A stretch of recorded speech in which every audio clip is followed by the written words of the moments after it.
Ya Rabbi salli ala Muhammad, Ya Rabbi salli alaihi wasallim.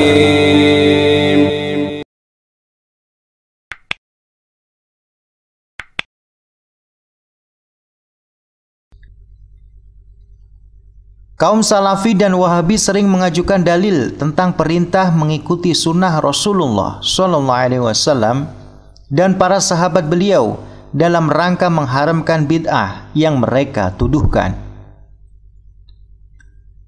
Dalil yang paling jelas adalah hadis Rasulullah SAW berikut ini. Hendaklah kamu bertakwa kepada Allah dan mendengar serta taat kepada pemimpin, meskipun ia seorang butak hitam. Dan kalian akan melihat perselisihan yang sangat setelah aku tiada nanti. Maka hendaklah kalian mengikuti sunnahku dan sunnah para khulaf rasyidin, mahdiyin, pemimpin yang lurus dan mendapat petunjuk. Gigitlah ia dengan gigi geraham, berpegang teguhlah padanya. Dan jauhilah perkara-perkara muhdasat, hal-hal baru dalam agama. Sesungguhnya setiap bid'ah itu kesesatan. Hadis riwayat Ibnu Majah. Hadis senada diriwayatkan pula oleh At-Tirmidzi, Abu Dawud dan Ahmad. Di dalam sabdanya yang lain, Rasulullah SAW menyebutkan, dan akan terpecah umatku kepada 73 golongan. Semuanya masuk neraka kecuali satu golongan. Mereka sahabat bertanya, siapakah itu ya Rasulullah? Beliau menjawab, yaitu yang aku dan para sahabatku berada di atasnya, yang mengikuti jalanku dan para sahabatku. Hadis riwayat Tirmidzi. Perintah mengikuti sunnah Rasulullah SAW dan para khulaf rasyidin itu tidak disangsikan lagi kebenaran dan keutamaannya.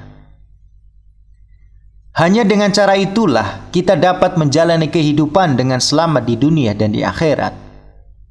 Hal itu bukan saja karena Rasulullah SAW dan para sahabat merupakan figur-figur teladan di dalam ketaatan terhadap agama, tetapi juga karena Allah sendiri telah memberikan mereka keutamaan secara khusus di dalam Al-Quran. Kaum Salafi dan Wahabi lantas menjadikan hadis-hadis tersebut sebagai batasan bagi definisi bid'ah, sekaligus sebagai pembatasan sumber rujukan umat dalam memahami agama. Artinya apa yang tidak pernah dikerjakan atau dicontohkan oleh Rasulullah SAW dan para sahabat dalam urusan agama, baik prinsip maupun formatnya, langsung mereka golongkan ke dalam kategori bukan sunnah atau jalan Rasulullah SAW dan para sahabatnya, alias bid'ah dan kesesatan. Ini tampak jelas dalam definisi bid'ah yang mereka buat dengan pengertian sesuatu yang diada-adakan di dalam masalah agama yang menyelisihi apa yang ditempuh Nabi SAW dan para sahabatnya, baik berupa akidah ataupun amal.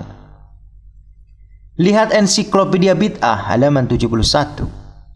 Padahal definisi ini pun sebentuk bid'ah karena tidak pernah disebutkan oleh Rasulullah SAW atau para sahabat beliau.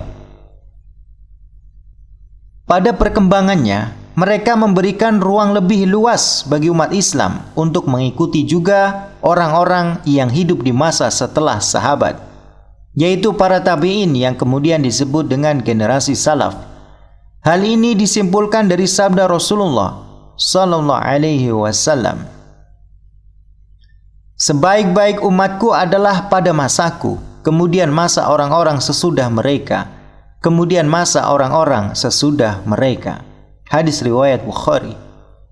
Pada hadis di atas disebutkan 3 masa terbaik sejak masa Rasulullah sampai kurang lebih masa 300 Hijriah atau masa tabi'in dari kehidupan umat Rasulullah SAW yang kemudian disebut sebagai generasi salaf terdahulu. Dan kaum Salafi dan Wahabi menjadikan generasi salaf tersebut sebagai sumber rujukan yang mutlak dalam beragama. Itulah mengapa mereka merasa lebih utama dari selain golongan mereka dan dengan bangga menamakan diri dengan Salafi, pengikut generasi salaf. Tidak ada yang salah dengan tekad mereka mengikuti generasi salaf, sepanjang mereka tidak menganggap bahwa setelah masa generasi salaf itu tidak ada lagi kebaikan yang pantas dijadikan teladan atau rujukan bagi umat dalam urusan agama. Permasalahannya bermula saat kaum Salafi dan Wahabi seperti membatasi kebenaran dan kebaikan hanya ada pada generasi salaf tersebut, generasi umat Islam yang hidup antara masa Rasulullah SAW sampai masa tabi'in dan tidak ada lagi setelahnya. Lalu mengobarkan semangat kembali kepada ajaran salaf bulat-bulat tanpa melihat mata rantai ulama pewaris mereka yang juga telah menghasilkan kebaikan-kebaikan untuk umat. Mari kita kembali kepada permasalahan dalil. Pada dalil-dalil tersebut di atas terdapat isyarat-isyarat yang sepertinya tidak dipahami dengan jelas oleh kaum Salafi dan Wahabi. Dan hal ini sekaligus menunjukkan kekeliruan-kekeliruan mereka dalam mengambil kesimpulan, yaitu bila lingkup rujukan agama hanya dibatasi pada generasi salaf saja, dari masa Rasulullah SAW sampai masa tabi'in kurang lebih 300 Hijriah. Lalu para ulama setelah mereka dianggap tidak memiliki otoritas untuk menjelaskan agama atau untuk mengijtihadkan hukum, terutama tentang perkara-perkara yang tidak ada di masa salaf tersebut. Maka hal ini berarti pengingkaran dan pendustaan terhadap hadis Rasulullah SAW tentang akan datangnya ulama mujadid, pembaru, yang akan diutus oleh Allah pada setiap akhir masa 1 abad, 100 tahun. Perhatikan hadis Rasulullah SAW berikut ini. Sesungguhnya Allah akan mengutus untuk umat ini setiap akhir masa 100 tahun orang yang akan memperbaharui agama mereka. Hadis riwayat Abu Dawud, Al-Hakim, Al-Baihaqi, dan At-Tabrani. Disebutkan di dalam Aunul Ma'bud bahwa Imam Ahmad bin Hanbal meriwayatkan hadis yang senada dengan redaksi yang berbeda, yaitu sesungguhnya Allah Ta'ala menetapkan pada akhir setiap masa 100 tahun orang yang mengajarkan manusia tentang agama mereka. Hadis ini menandakan adanya legitimasi dan legalitas bagi umat untuk mendapatkan penjelasan tentang agama dari para ulama pewaris Rasulullah SAW yang bukan hanya dari kalangan sahabat beliau saja atau para ulama salaf saja, tetapi juga para ulama pada tiap-tiap masa yang diakui keluasan ilmunya. Artinya memahami Al-Quran dan hadis atau sunnah secara langsung tanpa melalui pemahaman dan penjelasan para ulama tersebut adalah tindakan yang bukan saja tidak bijaksana, tetapi juga merupakan sebuah keteledoran yang dapat berakibat terjerumus ke dalam kesesatan.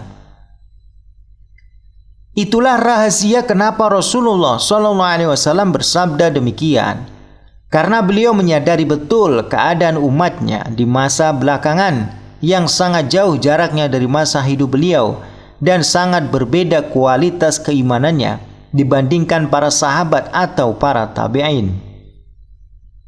Dan kita yakin hadis itu pasti dilatar belakangi oleh wahyu Allah. Dan ini bisa dikatakan sebagai salah satu rencananya bagi kelestarian Islam di masa depan. Otoritas penjelasan ulama di setiap generasi dalam beristihad, di antaranya istihad tentang pembagian bid'ah menjadi 2, hasanah dan syai'ah. Legalitasnya tidak hanya ditunjukkan oleh dalil di atas. Bahkan Rasulullah SAW secara umum menyebut mereka sebagai pewaris para nabi, sebagaimana sabdanya, sesungguhnya para ulama adalah pewaris para nabi. Sesungguhnya para nabi tidak mewariskan dinar dan dirham, mereka hanyalah mewariskan ilmu. Maka barang siapa mengupayakannya, berarti ia telah mengambil bagian yang sangat banyak. Hadis riwayat Tirmizi, Abu Dawud, Ibnu Majah, Ahmad, dan lain-lain. Bila ditanyakan, ulama yang manakah yang termasuk kategori mujadid atau yang pantas mendapat label pewaris para nabi itu? Nama-nama para mujadid dan para ulama yang terkenal seperti berikut ini dapat dikategorikan ke dalam golongan pewaris para nabi. Sebagaimana pengakuan umat terhadap keutamaan mereka, yaitu Khalifah Umar bin Abdul Aziz, mujadid abad ke-1. Imam Abu Hanifah, Imam Malik, Imam Syafi'i, mujadid abad ke-2. Imam Ahmad bin Hanbal, Imam Abul Hasan Asy'ari, Imam Isfaraini, Imam Rafi'i, Imam Abul Abbas bin Suraij, mujadid abad ke-3. Imam Sahal As-Sa'aluki, mujadid abad ke-4. Imam Ghazali, mujadid abad ke-5. Imam Fakhruddin Ar-Razi, mujadid abad ke-6. Imam Nawawi, mujadid abad ke-7. Dan para ulama lain yang mengikuti jejak mereka sampai hari kiamat. Dari penjelasan di atas, kita dapat memahami bahwa mengikuti Rasulullah SAW dan para sahabat beliau secara umum tidak terbatas pada format atau bentuk amalan yang mereka lakukan di masa itu saja, kecuali ibadah mahdhah seperti sholat, puasa, zakat, dan lainnya.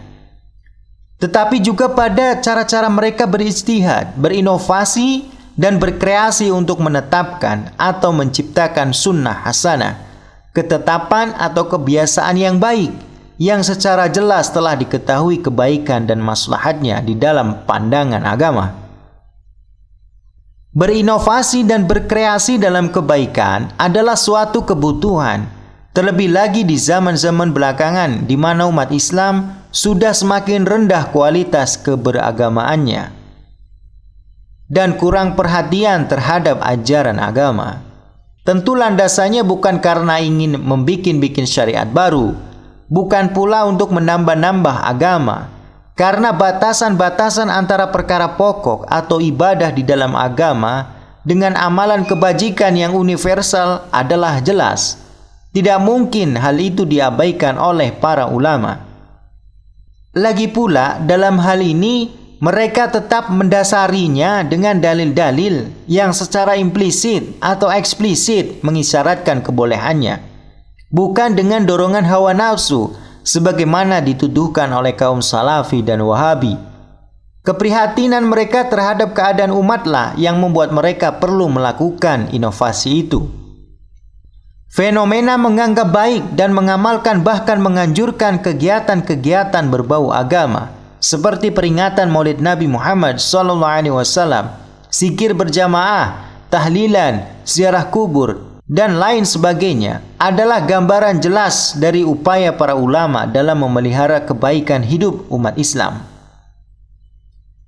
sekaligus dalam rangka membuka peluang-peluang mendapat rahmat dan hidayah untuk mereka.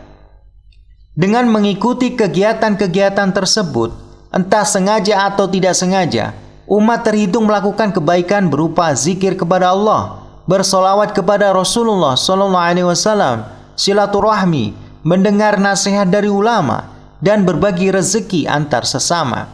Dan kebaikan-kebaikan ini jelas ada dalilnya di dalam agama. Luar biasanya, para ulama yang tawadhu itu hanya menyebut kegiatan-kegiatan tersebut sebagai bid'ah hasanah. Padahal Rasulullah SAW jelas-jelas menyebut kebiasaan baik yang semacam itu sebagai sunnah hasanah. Mengapa demikian? Kemungkinan alasannya adalah agar tidak terjadi kesimpang siuran dalam pengertian sunnah. Satu sisi, sebagaimana telah ditetapkan definisi khususnya oleh para ulama hadis, sunnah sebagai peninggalan Rasulullah SAW berupa ucapan, perbuatan, ketetapan, atau sifat. Sisi lain, sebagaimana telah ditetapkan oleh para ulama fikih, Sunnah sebagai hukum amalan ibadah yang bila dikerjakan mendapat pahala dan bila ditinggalkan tidak mendapat dosa. Satu sisi lagi, sebagaimana pengertian hadis di atas, sunnah sebagai ketetapan atau jalan yang menjadi contoh atau kebiasaan yang ditiru orang lain. Jadi, apa saja yang oleh para ulama dikategorikan sebagai bid'ah hasanah sebenarnya adalah sunnah hasanah. Menolak adanya kategori bid'ah hasanah berarti juga secara tidak langsung menolak adanya kategori sunnah hasanah. Pada poin ini, kaum Salafi dan Wahabi dengan pandangan mereka membatasi kebaikan dan kebenaran agama hanya ada pada generasi ulama salaf, dan dengan sikap penolakan mereka terhadap adanya bid'ah hasanah bisa dianggap telah mencampakkan dua hadis Rasulullah SAW. Entah karena tidak mengerti atau karena tidak sengaja, yaitu hadis mengenai akan datangnya ulama mujadid pada akhir setiap masa 100 tahun dan hadis tentang adanya sunnah hasanah yang tidak terbatas pada Rasulullah SAW dan para sahabat saja.